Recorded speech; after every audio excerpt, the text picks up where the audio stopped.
The glass walls of Castellano Ventures reflected the Manhattan night sky like a mirror made of light, ambition, and pride. At the center of it all was Diana Castellano, the woman who had built an empire out of sleepless nights, cold numbers, and an unshakable belief that she could not lose. But tonight, everything she believed in was falling apart. It all began with a small red warning flashing on the screen. Then another, and another. Within seconds, every monitor in the office was flooded with error messages. Data breached, accounts erased, financial losses climbing with every heartbeat. The system was collapsing from the inside, right before her eyes. The empire she had spent 15 years building was burning silently. Diana slammed her fist on the mahogany desk. No, impossible. Her breathing came fast, tangled between fear and fury. The merger deal worth $12 billion, set to be signed at dawn, was now nothing but a shattered dream. Each passing minute drained millions of dollars from the system, along with her pride. Outside, the city still glowed. Skyscrapers soared. Streets sparkled. Life went on, indifferent to one woman's despair. Manhattan never stopped.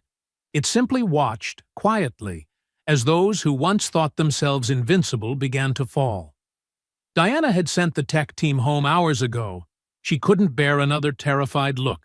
She just wanted silence, to be alone with the ashes of the empire she'd built. But then, a small sound broke the stillness. Footsteps, slow, steady. Then the soft squeak of a wheel rolling across the floor. She looked up. A man in a blue janitor uniform was pushing a cleaning cart down the hallway.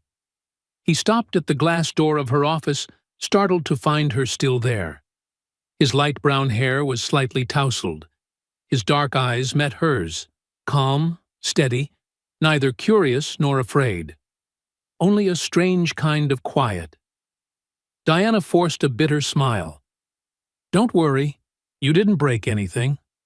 I'm just sitting here, watching 15 years of my life turn to ashes. He hesitated, then tapped lightly on the glass door. Are you okay? His voice was low and warm, carrying a hint of Brooklyn in its tone that made the question sound genuinely kind.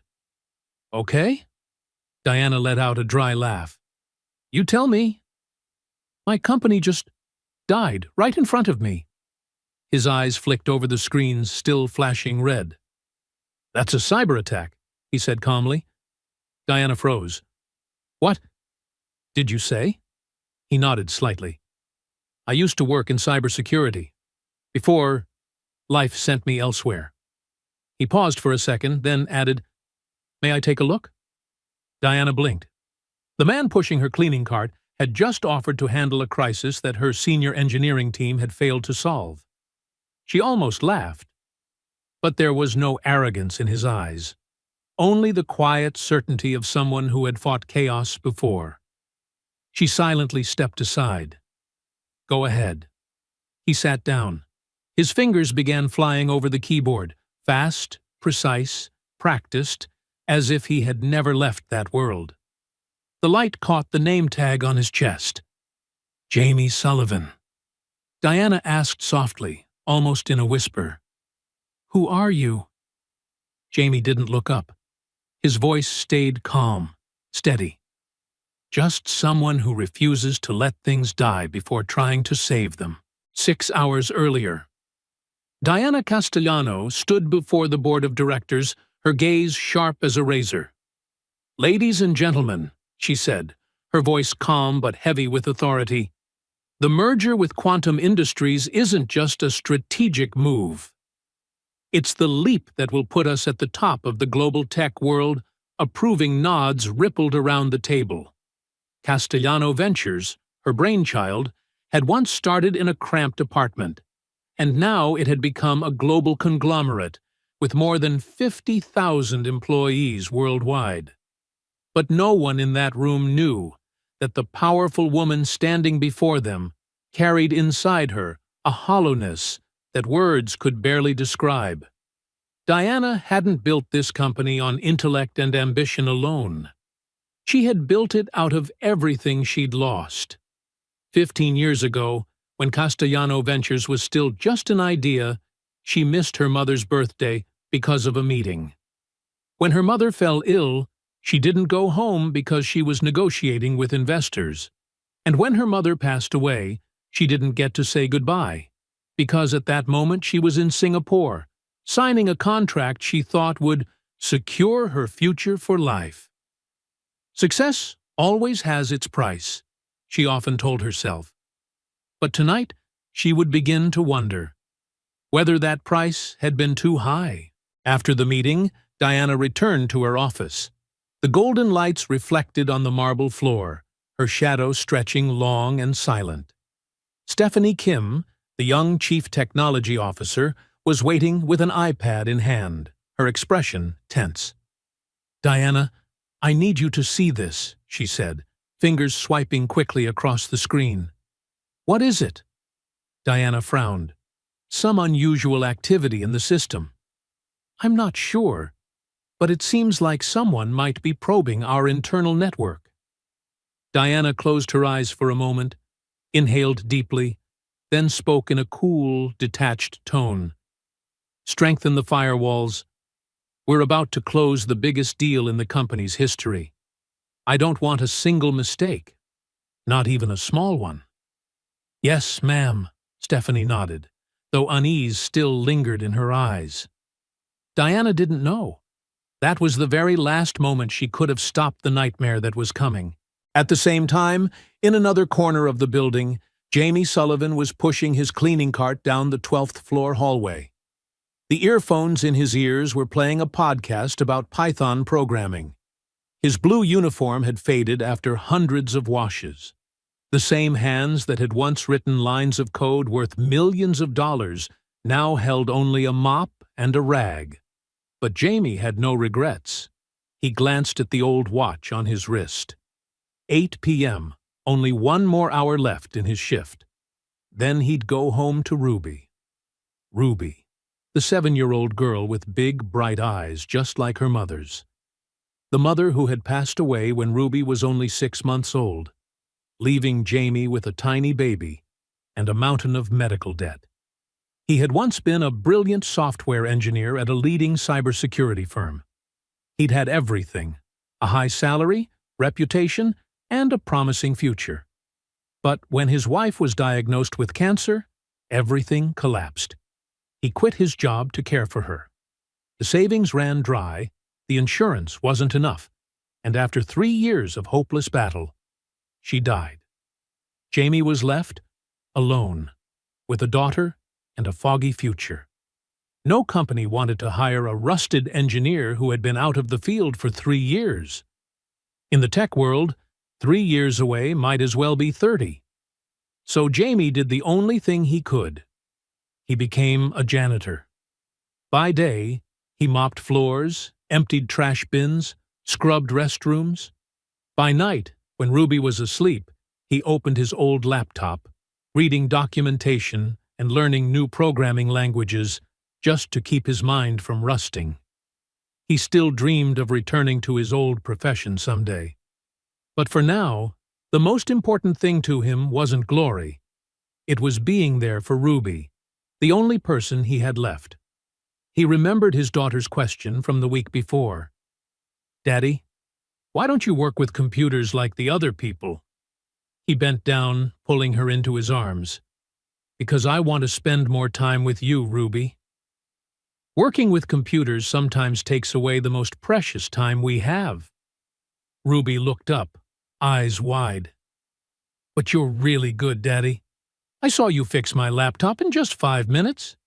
Jamie laughed softly, brushing her hair. "I'll always be here with you, no matter what I do. That's what really matters." But tonight, as he stepped into Diana Castellano's office and saw the screens in chaos, the data flashing wildly like madness, something inside him stirred. The part of him that once lived for passion, that once believed in his own skill, suddenly awakened.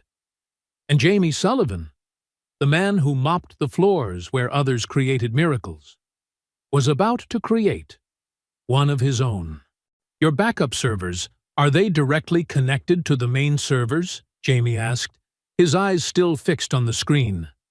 Diana looked at him, still not entirely grasping what was happening. The way he navigated the system, fast, precise, confident, made her feel as if this man had been working at Castellano for years. No, she replied hoarsely. They operate independently. Jamie nodded. Good. That's your miracle right there. He began typing long lines of code, the characters racing across the screen like a rushing symphony. The flood of errors that had filled the monitors moments ago gradually shifted in color. Folders began to reappear. Data was being restored piece by piece. For the first time that long night, Diana felt a faint spark of hope rise in her chest.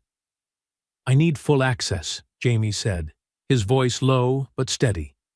Diana hesitated for a second, then pulled the MasterCard from her wallet and placed it on the desk. You have it now. Don't make me regret this. Jamie looked up. His deep brown eyes carried a calm that was almost unsettling. I won't. But if this works, don't forget who was here with you. That quiet confidence made Diana smile, even in the midst of crisis. All right then, silent hero. They went down together to the basement. The server room Diana had once called the heart of Castellano Ventures. The air was freezing. Rows of machines stretched endlessly, their LED lights blinking like the dying breaths of a living organism. Jamie looked around, his eyes lighting up, the light of someone who had just rediscovered his purpose. We'll bring it back, he said, placing his hand on the control panel. But I'll need silence. And 6 hours. All right, Diana answered softly. For the first time, she wasn't the one giving orders. As Jamie worked, Diana stood watching in silence. He wasn't rushing, nor was he panicking. Each keystroke echoed rhythmically, like a heartbeat in the night. Time passed. The coffee went cold. The air thickened with tension and hope. 3 in the morning. The screen suddenly changed color. The red alerts flickered, then vanished completely. One folder appeared, then another, then all of them. The system began rebooting. Diana leaned forward, unable to believe her eyes. Wait, is this real? Jamie leaned back in the chair, a tired but proud smile spreading across his face. Your empire's breathing again, Ms. Castellano. It just needed a little artificial respiration. Diana laughed. For the first time in years, the sound wasn't cold. How do I even thank you, Jamie Sullivan? He shook his head, his voice gentle but firm. Don't thank me. Just fix what's broken outside the system. That'll be enough. When Dawn's first light filtered through the vents, the words appeared on the screen. System restored successfully. Diana stared at the message, silent, overwhelmed. Jamie exhaled, his eyes a blend of exhaustion and relief. Congratulations, he said quietly. You're alive again. Diana turned to him, her smile softening. No, we're alive again. When the first employees arrived that morning, they froze.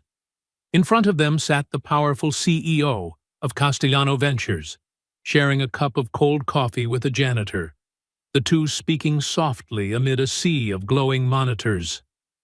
None of them knew that the ordinary man beside her had just saved the company, or that this very moment, the moment when two worlds that were never meant to meet finally did, would change Diana Castellano's life forever. If you believe that sometimes the people who walk into our lives are no coincidence, subscribe to the channel so you don't miss the next story of fate. And tell me, If a stranger appeared just when you'd lost everything, would that be a second chance? Or a test from destiny? The next morning, the atmosphere inside Castellano Ventures felt unlike anything Diana had ever experienced. People whispered as she passed by. No one knew exactly what had happened overnight, only that something monumental had changed. The servers were alive again. The data had been restored. The company had escaped death by an inch. And all of it, thanks to a man no one had ever bothered to look at twice. That morning, Diana summoned the senior management team to the conference room. Sunlight poured through the glass walls, reflecting off her calm face. "I want to introduce someone," she said, her voice steady but echoing through the room. "This is Jamie Sullivan. If it weren't for him, we probably wouldn't be sitting here this morning." The room fell silent. The man standing beside her, still in the same blue uniform from the night before, bowed slightly, his hands clasped in front of him. No one spoke, but their eyes said it all: doubt, astonishment, and a hint of disbelief. Stephanie Kim, the chief technology officer, folded her arms, her tone firm. "You're saying a janitor managed to fix a system that our entire tech department couldn't?" Diana didn't flinch. "That's exactly what I said, Stephanie." She met her gaze. "Starting today, Jamie will lead our new cybersecurity division. He'll report directly to me." The room buzzed with murmurs. Stephanie bit her lip, struggling to stay composed, though her frustration was written all over her face. She didn't argue, not in front of the board, and not in front of the woman once believed to be never wrong. When the meeting ended, Stephanie followed Diana down the hallway. "You're making a mistake," she said, her voice low but brimming with anger. "You're putting your trust in someone you barely know." Diana stopped and turned. Her gaze was cool, not cruel, filled with quiet certainty. "I know what I saw, Stephanie. And I know when someone can do what others only talk about." She paused for a beat. "Jamie saved this company, and I trust him." Then she walked away, leaving Stephanie frozen in the hallway, her mind swirling with questions she didn't dare to voice. That afternoon, Jamie returned to the building. No longer a janitor, no longer pushing a cleaning cart. His new employee badge gleamed as the elevator doors closed behind him. Those who had once walked past him without a glance now stepped aside. But even as he appeared calm, Jamie knew. Every pair of eyes was on him, waiting to see if he would stumble.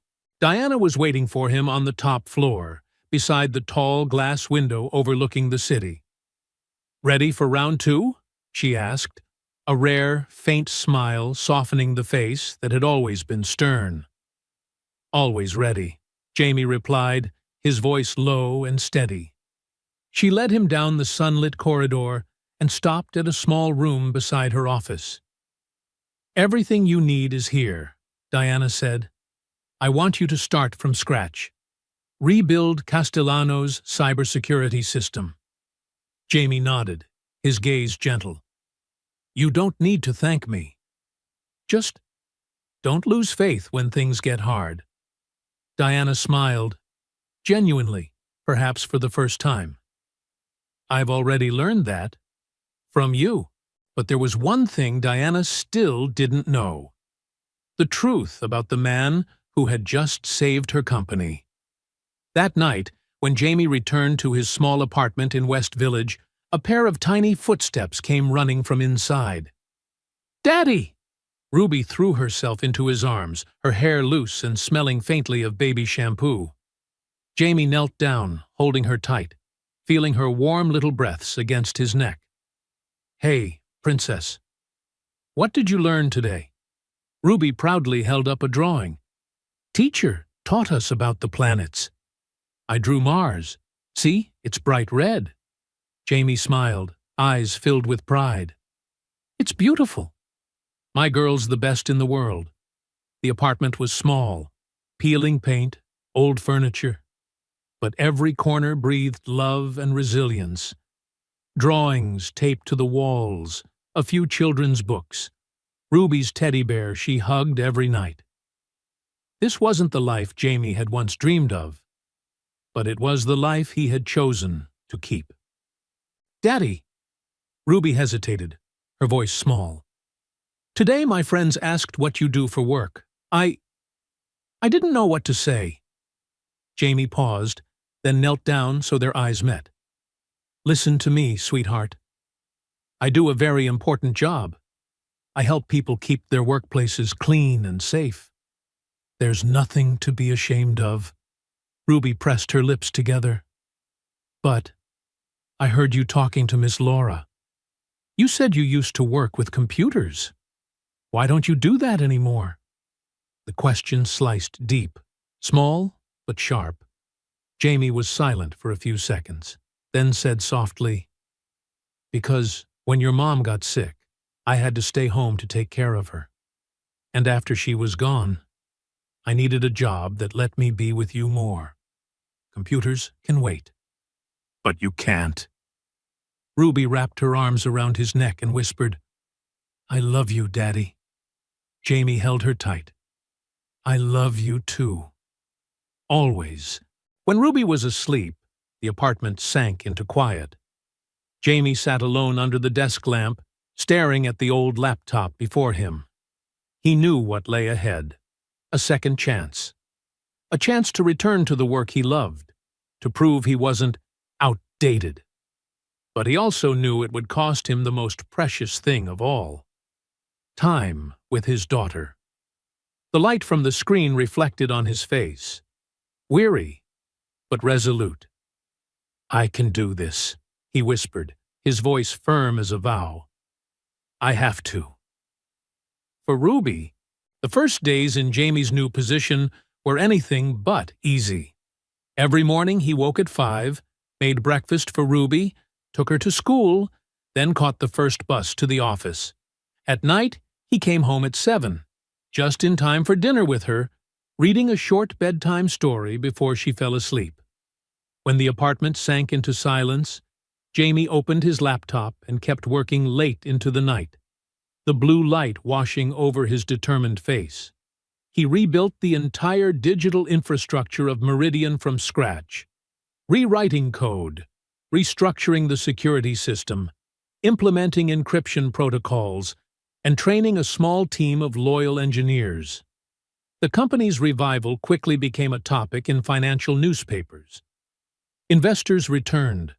Clients praised their rebirth from the ashes.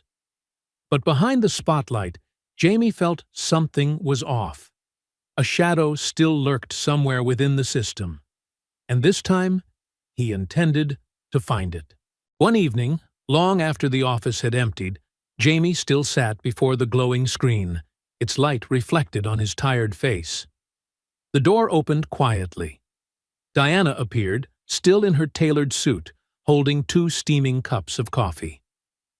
"I figured you'd still be here," she said, half reproach, half admiration. Jamie took the cup, nodding gratefully. "Something's wrong," he said in a low voice. He pointed to the monitor, where lines of code scrolled endlessly. "These signatures match the old attack pattern, but now they're coming from inside our own system." Diana's face hardened. "You mean someone inside the company is behind this?" "I can't prove it yet," he replied, eyes never leaving the screen. "But someone here knows this system too well." The next day, Jamie quietly began his digital hunt. He tracked every suspicious access point, built dozens of decoy traps, and created fake data vaults designed to lure the intruder. But each trace dissolved into layers of sophisticated encryption, fake proxies, and ghost admin accounts, until he noticed a repeating pattern: a device logging in late at night with administrator privileges. When he cross-checked the timestamps, one name appeared again and again: Stephanie Kim. Jamie's heartbeat quickened. He had sensed Stephanie's hostility went far beyond ordinary competition. But now, he had proof. That night, Jamie walked into Diana's office, holding a flash drive. "We need to talk," he said. His tone was low and firm, enough for Diana to know this wasn't just a technical report. He plugged the drive into her computer. The screen lit up, dense logs spilling out like a map of wrongdoing. "These are from the internal servers," Jamie said. "Stephanie used her account to access restricted data the night of the attack. Then she wiped the access logs and rerouted admin privileges." "This is the breach point." Diana stared at the screen, speechless. "You're sure?" "Absolutely," Jamie said. "I checked the metadata." She tried to cover her tracks, but she wasn't good enough. Diana stood, pacing slowly around the room. "If this leaks, we'll lose our investors again. The board will panic. The press will tear us apart." "Then don't let it leak," Jamie replied, his voice cold. "Let her think she's still safe. Give me time to find out who she's working for." Diana stopped, looking at him, her eyes a mix of admiration and concern. "That's dangerous, Jamie." He gave a faint smile. "Trusting me that first night was dangerous too." "But you did." In the days that followed, Jamie entered a silent cat-and-mouse game. He secretly monitored Stephanie's every move, setting up honeypot systems that mimicked the company's most sensitive databases. Each time she typed a command, he learned a little more about how she operated. He barely slept. Each night was a mental duel between an engineer and a traitor. The deeper he dug, the clearer it became. Stephanie wasn't acting alone. Someone else, powerful, dangerous, was pulling the strings. Late one night, as Jamie was packing up to leave, his phone vibrated. A text from an unknown number. "Stop digging, or you'll regret it." Jamie froze. His reflection in the glass window stared back, calm but defiant. He took a screenshot, sent it to Diana, and locked his phone. Seconds later, she called. Her voice was sharp and quick. "Are you all right?" "I'm fine," he said, "but this proves we're getting close." Diana exhaled slowly. "Then we need to get ahead of them." The next morning, Jamie arrived early. As he stepped into the parking lot, something caught his eye. A small black device lying beneath his car's bumper. He crouched down, a GPS tracker. His chest tightened. Someone was watching him, knew where he went, where he lived. And worst of all, they knew about Ruby. For the first time, Jamie felt real fear. He could face any danger meant for him. But if his daughter was threatened, that was a line no one could cross. He brought the device to Diana's office. She looked at it, horrified. "We have to call the police." "Not yet," Jamie said, his voice steely. "If we do, they'll vanish. Let them think I don't know." "You're turning this into a trap," Diana realized. He nodded. "Exactly." She looked at him, her voice lowering. "Jamie, you have a daughter. What if something happens to you?" "Nothing will," he said, though his voice trembled slightly. "I'll be careful. But we can't let them get away." That night, the building was silent. Jamie sat at his desk, pretending to focus on a fake data file. Diana waited in her office, lights off, the only glow coming from the faint blue hue of the corridor. The air was thick with tension. 11:40 p.m. The security camera flickered. A shadow appeared. The door creaked open. Stephanie Kim stepped in, holding a folder, her voice far too calm to be casual. "Working late again, Jamie?" "As always," he replied without turning. "You've made quite a name for yourself," she said, approaching. "The boss's favorite." "I'm just doing my job." "Funny," she sneered. Your job seems to involve snooping into mine." She reached for the mouse. "Don't touch that," Jamie said quietly, his tone calm but sharp as a blade. At that very moment, the lights snapped on. Diana stepped out of the shadows, eyes unwavering. "It's over, Stephanie." Stephanie froze, her eyes darting back and forth between them. Confused, trembling, yet still holding a defiant edge. "You think you understand what's happening here?" she burst out, her voice edged with a dry laugh. "You don't understand anything." Diana stepped forward, her tone calm but firm. "Then explain it to us, Stephanie." She laughed, a bitter, broken sound. "Castellano sold its soul long ago, to people who only care about profit, who don't mind what burns down as long as they make money. You're all just pawns. And sooner or later, you'll see." Jamie stood still, watching her closely. "You're talking about neuroline systems, aren't you?" The silence that followed was louder than any confession. "They paid you to sabotage us," Diana said, her voice dropping to a cold whisper. "Sabotage?" Stephanie smirked. "No, I call it exposure. And one day, you'll understand." She shoved the folder against Diana's chest and turned sharply to leave. Her heels clicked sharply against the floor. "Stephanie!" Jamie called. But she didn't stop. By the time security arrived, the elevator was empty. The surveillance feed flickered for a few seconds, then went black. Jamie slammed his hand on the desk, his voice caught in his throat. "She knows how to disable the data feed." Diana exhaled, staring at the blank screen. "We'll find her. We have to." At dawn, after nearly 10 hours without sleep, Jamie traced the first lead. Buried deep within layers of encrypted code, he found a series of anonymous transactions, all routed to a shell company in California. He looked up at Diana, his voice rough but steady. "This goes beyond Stephanie. Neuroline's been buying people inside our company, maybe even the board. They're trying to take us down from the inside." Diana rubbed her temples, her eyes weary but clear. "So, what do we do now?" "Expose them," Jamie said, each word heavy with resolve.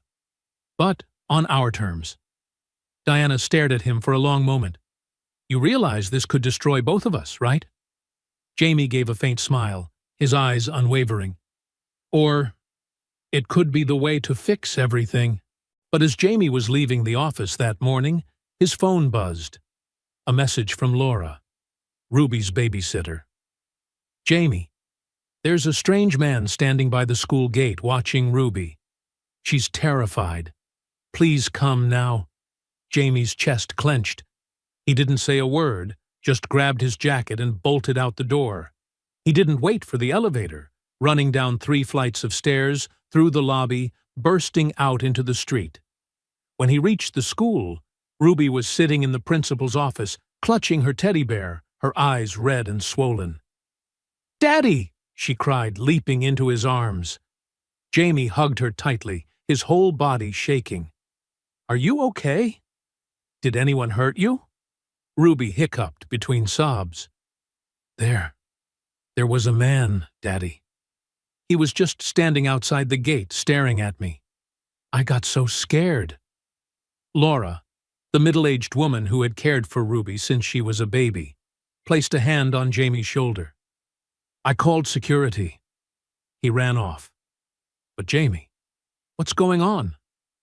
Jamie looked down at his daughter, her tiny eyes still glistening with tears. In that moment, he saw it clearly, how terribly wrong he had been. He thought he could protect Ruby by keeping his 2 worlds separate. But now, his work had dragged his little girl into danger.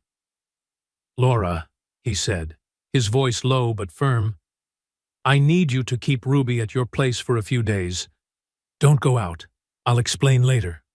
Laura frowned, worried. "Jamie, are you in trouble?"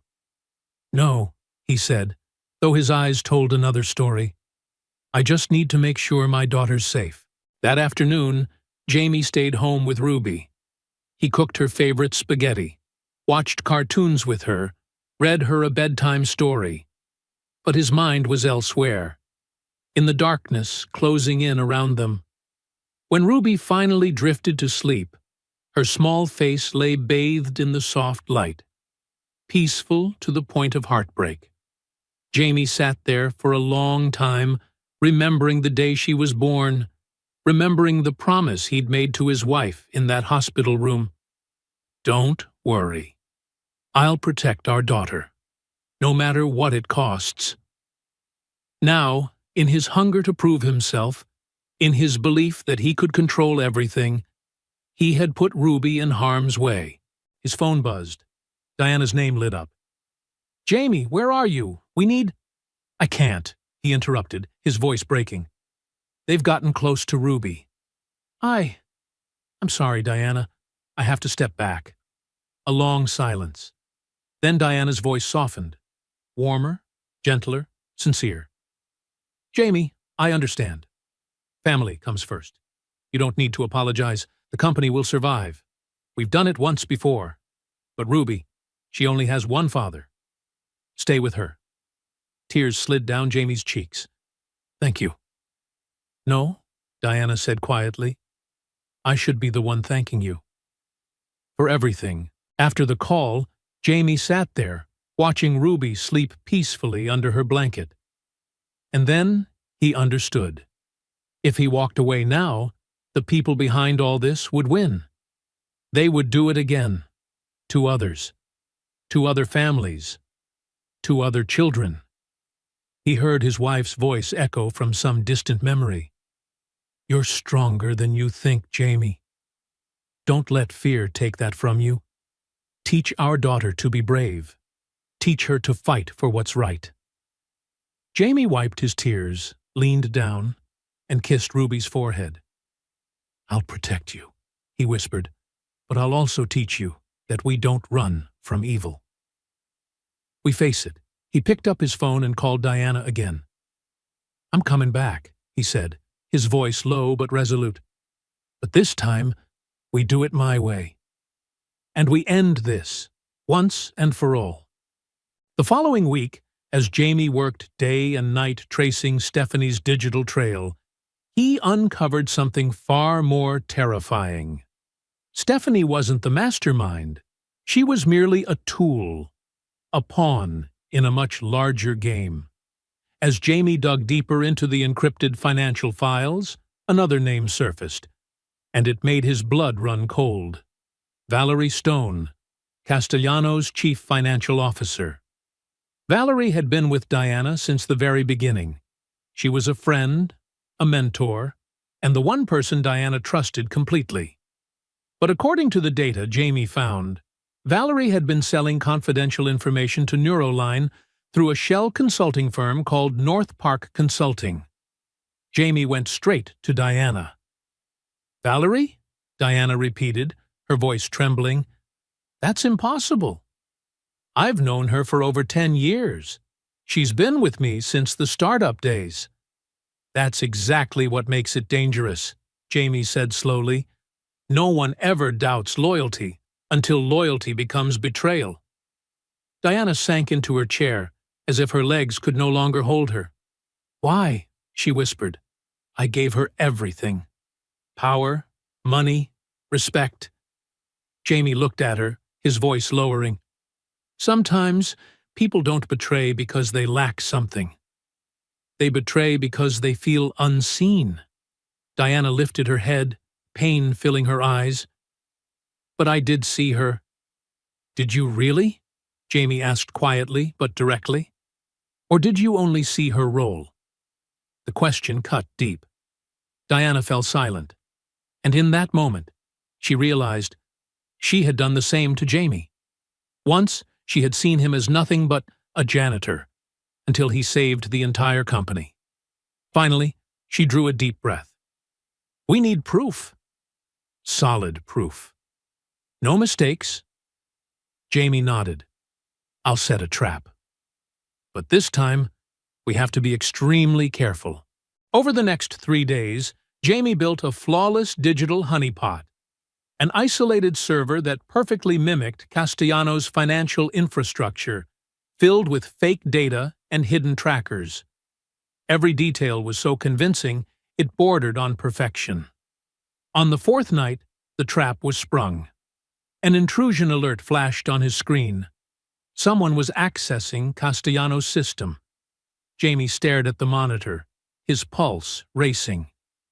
"I have the location," he said quickly into the phone. "The signal's coming from an office in Manhattan." Diana's reply was short and sharp. "We end this tonight."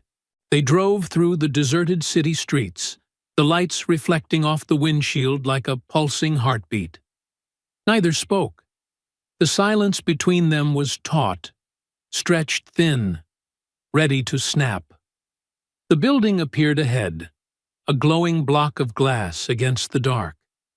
Jamie hooked his laptop into the building's internal network right from the lobby, his fingers flying across the keyboard. "Valerie's logging in from the top floor," he said. Diana clenched her fists. "Let's go." "No," Jamie stopped her. "We do this together." They found Valerie in a corner office, calm, composed, almost eerily serene, as if she'd known they would come. "Diana," Valerie said softly, "you shouldn't be here." Diana stepped forward, fury burning in her eyes. "You sold us out. You sold me out." Valerie smiled faintly, her gaze tinged with pity. "Is that what you think? That I'd destroy something that wasn't already rotten?" "What are you talking about?" "Neuroline gave me freedom," Valerie said slowly. "Something you never did." "Freedom doesn't come from betrayal," Jamie said, his voice calm but cutting.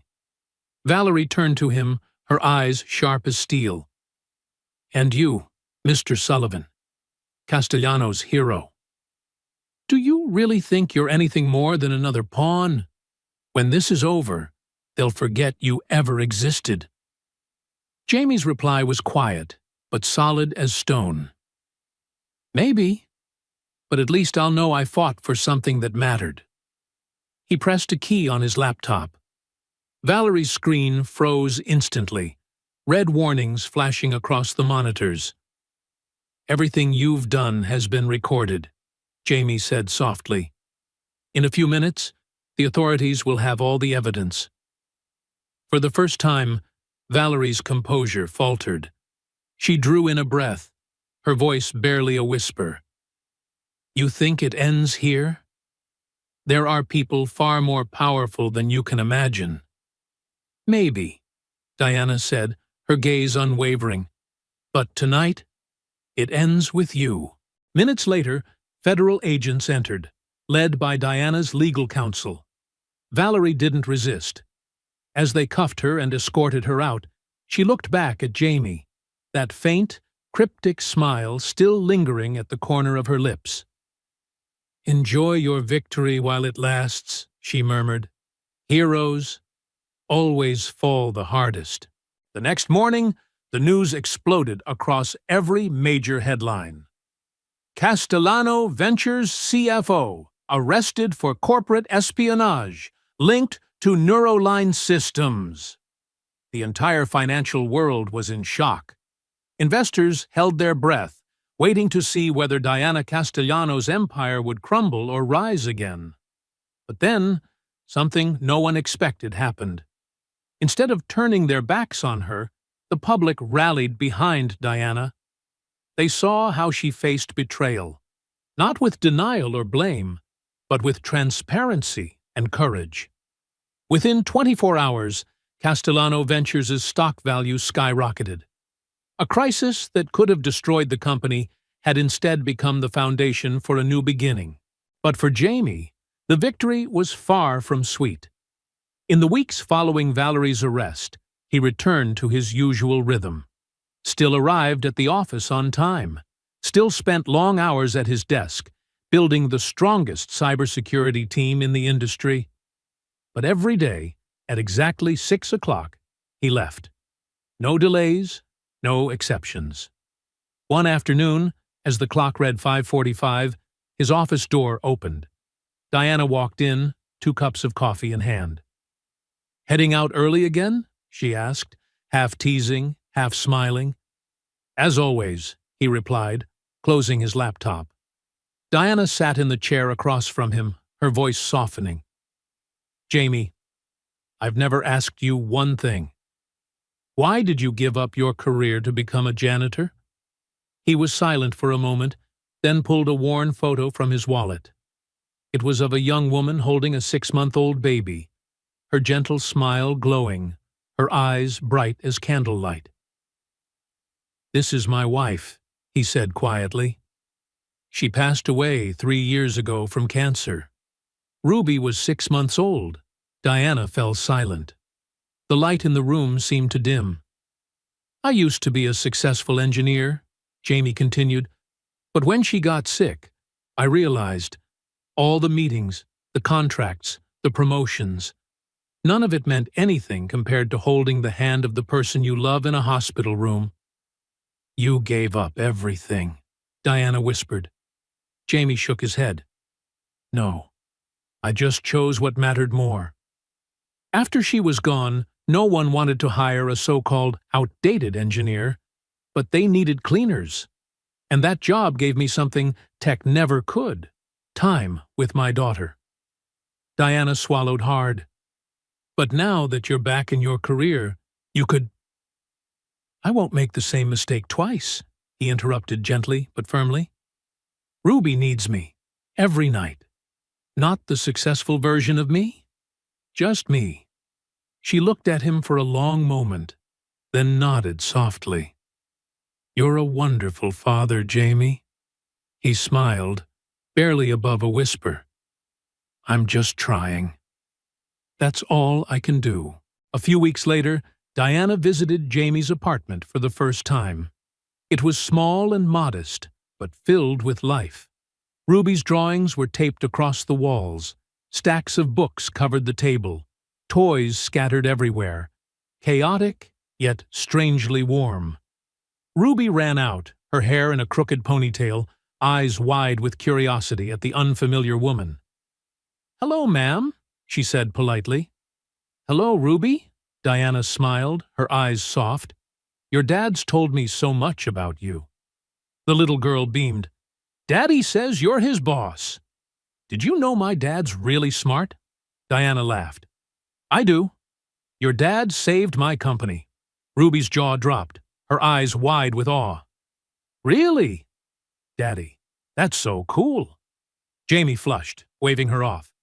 "Go do your homework, sweetheart." When Ruby dashed back into her room, Diana looked around the apartment once more, then said quietly, "This is a beautiful home." "It's small," Jamie replied, "but it's ours." Diana smiled gently, her tone softening. "Jamie, I want to make you an offer." He raised an eyebrow, curious. "I want to implement a new policy at Castellano. Flexible work arrangements for single parents. You'll be able to work from home 3 days a week." Jamie stared at her, stunned, as if he hadn't heard correctly. You're serious?" "Completely," Diana nodded. "You taught me something important. That success means nothing if we lose what truly matters. I want Castellano to be a place where people can have both." Jamie couldn't speak. He just nodded, lips trembling, tears glimmering in his eyes. "Thank you," he said softly. Diana smiled as she stood up. "No, Jamie," she said quietly. "I should be the one thanking you. You didn't just save the company. You reminded me of what I'd forgotten. The reason I started all of this." 6 months passed. Castellano Ventures not only recovered, it rose stronger than ever. The cybersecurity division led by Jamie became an industry standard. But more importantly, the company had begun to transform under the new policies Diana had introduced after the crisis. She founded the Second Chance program, an initiative to recruit people society had overlooked, but who carried extraordinary potential and determination. a once homeless engineer. A designer who had served time for a crime he didn't commit. A programmer who lost her job caring for her ailing parents. Diana saw them, just as Jamie had once seen her on the darkest night of her life. And each of them brought something no university or corporation could ever teach: gratitude, resilience, and the hunger to prove themselves. One afternoon, Diana knocked on Jamie's office door. "I have something to show you," she said, a gentle smile on her lips. She led him down to the basement, the old server room, where everything had begun. Now, the space looked completely different. Soft white light glowed on freshly painted walls, modern equipment gleamed, and above the doorway hung a metal plaque engraved with the words, "The Sullivan Innovation Center." Jamie stood frozen, his breath caught in his throat. You didn't have to do this," he said, voice trembling. "I wanted to," Diana replied, "because this company wouldn't exist without you. And maybe, neither would I." He stepped inside. The room had become a vibrant hub of innovation. Open workspaces, research stations, and in the far corner, a small area for children. Coloring tables, toys, and a tiny chair by the window. Diana smiled at the look of astonishment in his eyes. "So, when Ruby comes to visit," she said softly, "she'll have a safe place to play while you work." Jamie couldn't hold it in any longer. Tears rolled down his cheeks. He clenched his hands, his voice breaking. I don't even know what to say." Diana placed a steady, gentle hand on his shoulder. "You gave me a second chance when the company was falling apart," she said. "Now it's my turn to do the same for you." That evening, Jamie brought Ruby to the center. She ran around the room, eyes glowing with wonder. "Daddy, is this your place?" "Not just mine," he said, smiling down at her. "Ours, and everyone's who works with me." Ruby stopped in front of the plaque. "Sullivan, that's our name." Jamie smiled, his voice trembling. "That's right, sweetheart." She threw her arms around him, whispering softly, "You're amazing, Daddy." "I'm so proud of you." Jamie hugged her tightly, feeling the whole world shrink into that single moment. "I'm proud of you too, Ruby," he said. "You're the reason I did all of this." 2 months later, on a lightly rainy evening, Diana and Jamie stood in front of the Castellano Ventures building.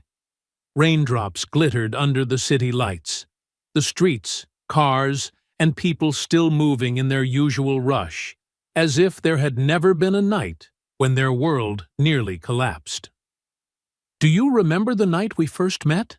Diana asked, her voice low, blending into the sound of the rain. Jamie smiled. "How could I forget? I was supposed to mop the floors, and somehow ended up saving an empire." Diana shook her head with a faint laugh. "No, you saved more than that. You taught me how to see." "See what?" Jamie asked softly. "The invisible ones," she said slowly. "Do you know how many times I walked past you in these halls? How many times I never looked at you, never said thank you, never even asked your name?" Jamie stayed silent. The rain fell steadily. The city lights reflected in her eyes. "You were always there," Diana continued, her voice trembling slightly. "But I was too consumed by my own success to notice. And then, on the night I lost everything, you were there again. Not because you had to be, but because you cared. Anyone would have done the same." Jamie began. "No," she interrupted. "Most people would have walked away. But you didn't. You stopped. You saw someone who needed help, and you helped. Not for praise, not for recognition. Just because it was the right thing to do." Just then, a homeless man pushed an old shopping cart past them, his clothes soaked through. Diana looked after him, then suddenly called out, "Hello there." The man looked up, startled. Hello? I'm Diana," she said gently. "Are you hungry?"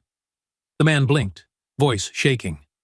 I don't know what to say." "You don't have to say anything." Diana smiled, handing him a business card. "This is my company's address. We have a program for people who need a new opportunity. If you want to, come see us." He took the card, his hands trembling, tears mixing with the rain. "Thank you. Thank you so much." As the man disappeared into the rain, Jamie turned to her. "You've changed," he said. "No," she replied softly, her gaze distant. "You taught me to see. And now, I can't stop seeing." They found a small cafe nearby to wait out the rain. Raindrops tapped gently on the glass roof above. Diana stirred her coffee slowly, then said in a quiet voice, "Jamie, I've been thinking a lot about Valerie." "About her?" "The night we caught her," Diana said, her eyes unfocused. "She told me, 'You saw him after one night. I was here 15 years, and you never saw me.'" Jamie stayed silent, waiting. "And she was right," Diana admitted. "I never really saw her. I only saw her title, my CFO. I never asked how she was doing, or if she was happy. I took her loyalty for granted." "You can't keep blaming yourself," Jamie murmured. "But I can learn from it," she said firmly. "Valerie was wrong to betray us, but I was wrong too, for not seeing her. Both can be true." Jamie nodded slowly. "So what will you do next?" Diana looked out through the glass, where streetlights blurred in the rain. "I'll keep seeing," she said. "Every person in this company, every person out there. I'll never forget that everyone carries a story, a pain, a dream." A few weeks later, Diana stepped onto the stage of a major international tech conference. Hundreds of CEOs, investors, and journalists sat below, watching her intently. "People ask me," she began, her voice echoing through the microphone, "how Castellano Ventures recovered from the worst crisis in its history."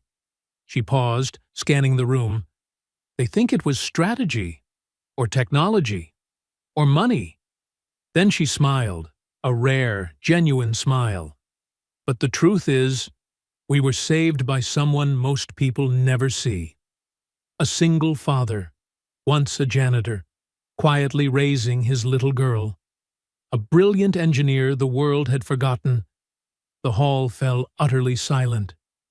"Jamie Sullivan taught me the greatest lesson of my life, that the invisible are often the strongest. They're the ones who've been knocked down but still get up. The ones who've lost everything but still give. The ones who don't need the spotlight to do what's right." Her voice trembled slightly. "So I want to leave you all with a challenge. Look, truly look, at the janitor in your building, at the barista downstairs, at the person sleeping on the sidewalk. They're not invisible. We just haven't been seeing them." The audience erupted into a standing ovation. But Diana didn't look toward the front rows filled with tycoons and executives. She looked toward the back of the hall, where Jamie stood with Ruby, their hands clasped, both smiling brightly. The stage lights reflected in their eyes. And in that moment, Diana knew. This was no longer the story of a company.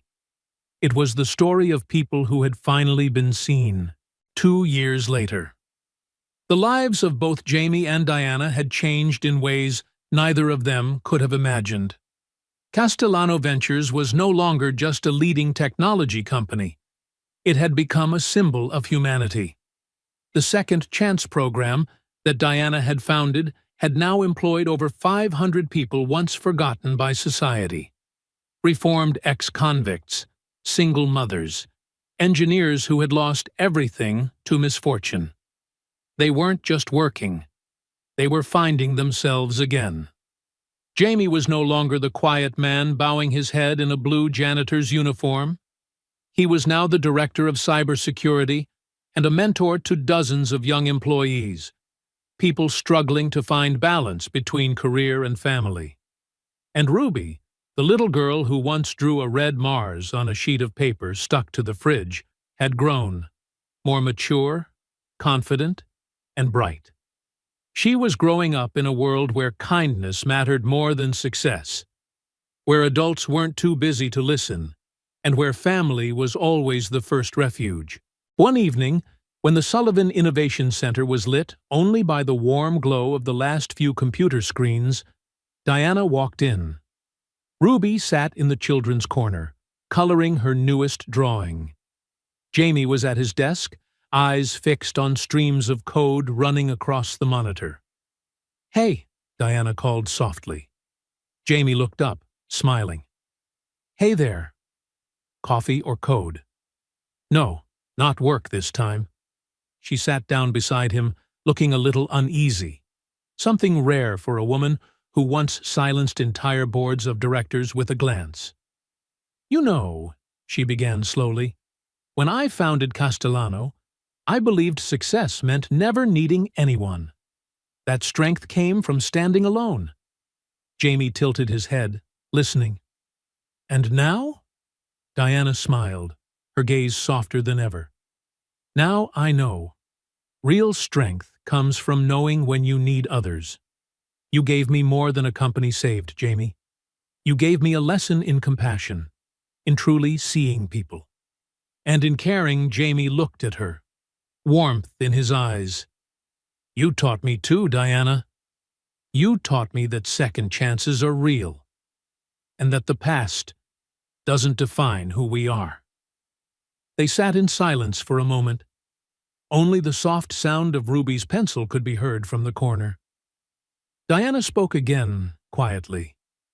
"Jamie, I don't know where we'll go from here, but there's one thing I'm certain of."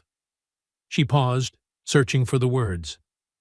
"I want you in my life, not just as a colleague, but as a friend, as family." Jamie met her eyes, smiling. "I feel the same," he said gently. "Family isn't just blood. It's the people who make us the best version of ourselves." Just then, Ruby ran up, waving her drawing. "Daddy! Miss Diana! I finished my picture." She held it up proudly, a drawing of 3 people, a man, a woman, and a little girl, standing in front of a glowing building, the sun shining above them. "This is us," Ruby said, beaming. "My family." Jamie and Diana looked at each other, smiles breaking through tears. "That's right, Princess," Jamie whispered, wrapping Ruby in his arms. "This is our family." The story of Castellano Ventures and Jamie Sullivan quickly spread beyond the borders of the United States. It became a symbol of redemption, faith, and the power of quiet courage. Investors called it the miracle of recovery. But for Diana and Jamie, it had never been about numbers. It was about learning to trust again, about learning to truly see the people society had once overlooked. And more importantly, it was about realizing that the most extraordinary people are often the ones no one notices, until everything falls apart. That night, as they stepped out of the building under a light drizzle, the city lights reflected in the puddles like 1,000 fallen stars. Diana turned to him with a soft smile. "You know," she said gently, "I don't think miracles come from the sky. They come from people who refuse to give up." Jamie looked at her, his voice low and warm. "Then you're the only miracle I'll ever need." Ruby held both their hands, skipping through the rain, her laughter ringing bright in the glowing city night. And in that moment, for the first time in many years, the 3 of them felt something no amount of money could ever buy. They were seen, they were loved, and they belonged. Do you believe that sometimes it's the smallest people who can change the world? How did this story make you feel? Surprised, moved, or inspired? If you felt something stir in your heart, type 100 in the comments to let me know you too believe in second chances. Tell me where you're watching from, and share this story with someone who needs to be seen. Because sometimes, all it takes is one person who truly sees you to change everything.